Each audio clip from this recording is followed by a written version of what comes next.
game. It's a rich thing.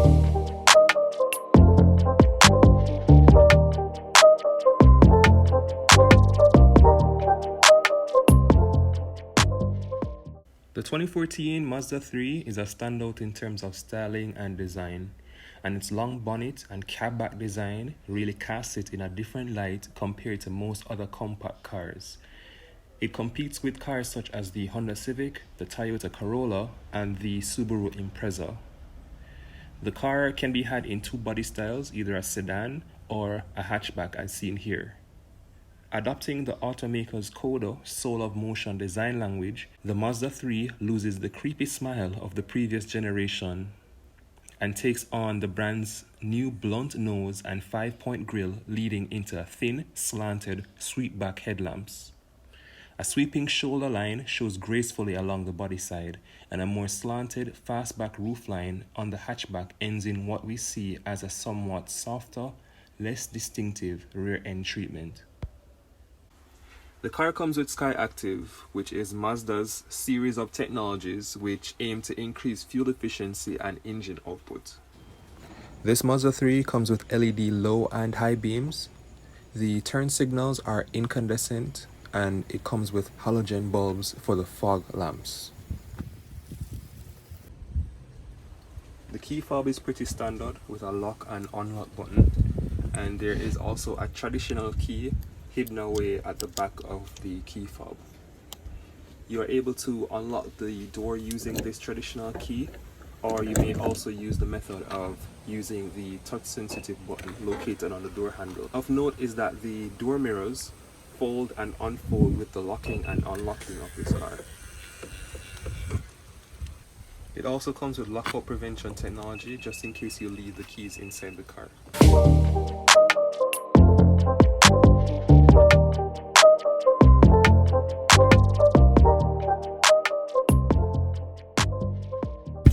So adjustability for the driver's seat is electronically controlled. It's controlled by these right here. It can either bring up the back of the seat, bring it down or up, which can help you to find that right driving position. The steering wheel is also adjustable down and up and backward and forward. So you're able to find that comfortable driving position that suits you.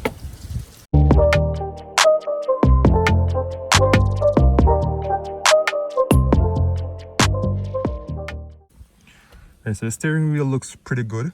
It has a nice feel to it. There's controls mounted here for the radio for volume up and down. There's a button here for info, which changes the info in the screen right here, giving you your average fuel consumption, your range, and other trip information. There's also another screen right here that shows what gear you're in. So either park, reverse, neutral, drive, and your current trip. There's also the tachometer in the middle with a digital speedometer right below. When you start the car, by putting your foot on the brake and by pressing the push start button right here, the heads up display pops up and it displays your current speed.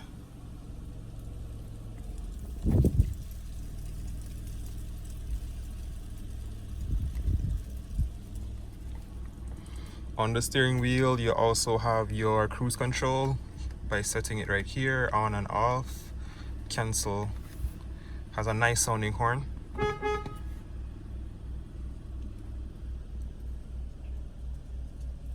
Alright, so the climate controls.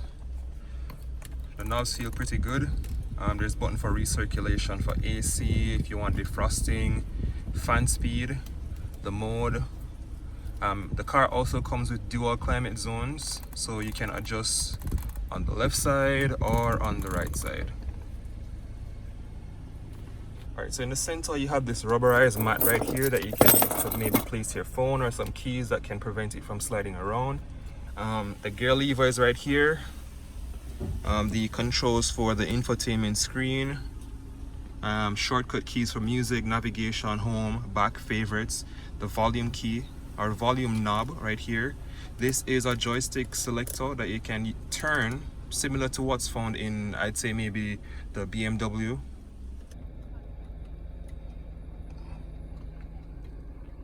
The car comes with a backup camera.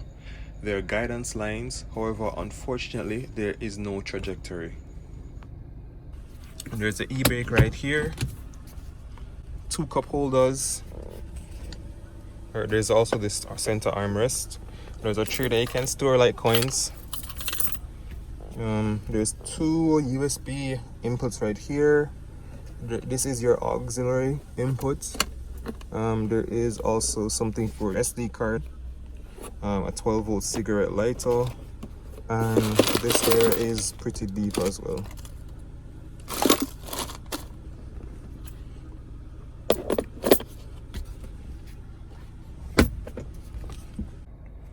The dash is this soft touch plastic. It's really nice.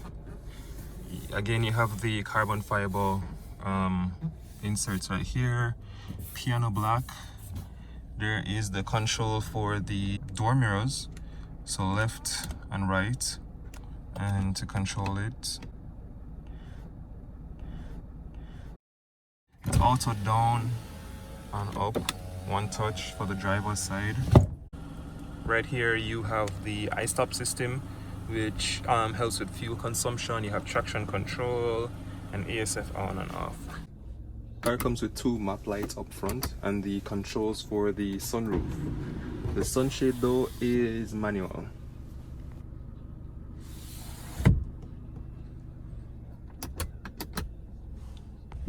The glove box is a decent size. It's nice and deep to hold items. Alright. In the door pocket on the passenger side, there is a single control for the window, the lock for the door, and a cup holder or a space to hold a bottle. The front passenger seat unfortunately isn't electronically controlled. It still has the traditional mechanical adjustments. Right, so the doors of this car open fairly wide. Let's step inside, see what it's like for backseat passengers. Alright, so I'm 6'2", sitting behind myself in my normal driving position. I don't have a lot of knee room, so it might be an issue on long journeys. There's a lot of space underneath the seat though that I can tuck my feet under, if anything. Because of the sloping roof of the car and the added sunroof, headroom is a bit limited. I have maybe 2 inches of headroom. There is a map pocket at the back of the front passenger seat. The windows to me are a bit on the smaller side, so it makes the cabin of the car seem a bit smaller than it actually is. There is this large transmission tunnel that's right here. So if you have backseat passengers who are on the larger or the taller side like me, carrying 3 is gonna be an issue. It's gonna be a tight fit. At the back, there is also this armrest that houses 2 cup holders for the backseat passengers. So that's an added bonus.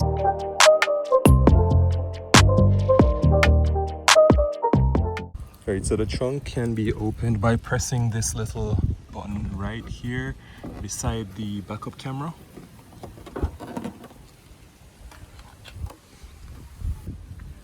The trunk of the Mazda 3 hatchback has 358 liters of space, which is pretty average for this class of vehicle. But something like the Volkswagen Golf has 380 and the Ford Focus has 375. So in the trunk of the Mazda 3, the jack can be located right by the side over here. Underneath the floor, there is this spare tire. It's a donut though. The tools, tow hooks, etc. The opening for the Mazda 3 is pretty big, so you can store large items pretty easily. There is not a large hump here for the load floor. Seats can be folded by pressing this button right here and folding the seat down. Same thing on this side, just press the button right here and fold the seat down.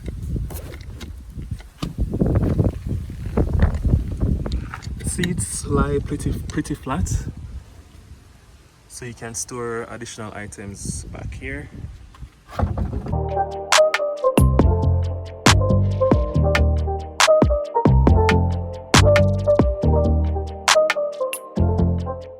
Let's look what's underneath the bonnet of the Mazda 3. To open the bonnet, simply pull this tab right here and open the bonnet of the car. The Mazda 3 can be had with varying engine options ranging from a 1.5 litre inline 4 to a 2.5 litre gas engine. It also comes in a 1.5 litre and a 2.2 litre turbo diesel. The transmission options available is either a 4-speed automatic, a 6-speed manual transmission, or found on this car a 6-speed automatic. Let's start it up and hear what it sounds like.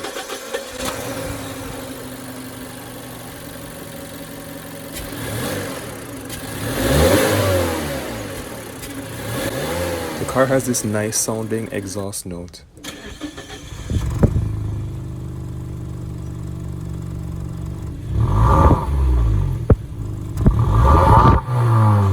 Even though this model has the 1.5 litre, this car is nimble, and 0 to 100 takes roughly 10 seconds.